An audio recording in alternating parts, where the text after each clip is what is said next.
Basic advice, first of all, write down the settings that everything's at. So if your high speed or your low speed settings, count them back to fully open, to the minus position. So for example, this one here is set on 7 clicks from fully open. So you wind it all the way back out, the 7 clicks, and then you start to adjust it.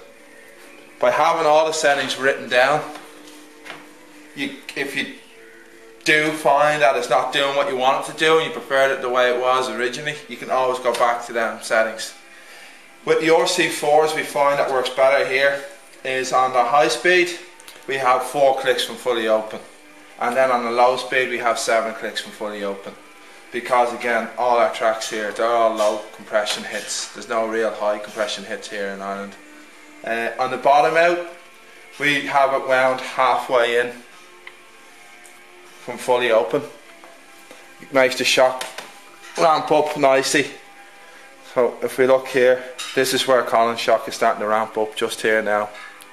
So it's nice and soft for your low hits, and then for the, well, still the more kind of little high speed compression hits that we have, it starts to ramp up nicely towards the end so the shock doesn't bottom out. In the bottom out control here, we always run our shocks at 150 psi. You can the adjustments on it are from 120 to 220. If you go below 120, what can happen is the flowing piston here inside the shock can actually turn on itself, and then the oil and the air mix together, and the shock will just won't work right. But 150 seems to be the magic setting there. Again, on the rebound, it depends on the rider. If it was the wet and muddy conditions, we tend to run the shock a little bit faster because the ground is so soft, the shock isn't working as much. And then on the on dry conditions, we run the shock a little bit slower because the shock is doing more work.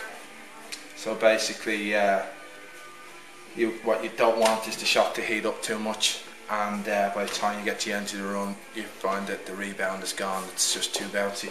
So we run them a little bit softer. If you go too soft at the rebound on the DHX, on the DHX5 or on the RC4, what can happen is the shock can just pack up.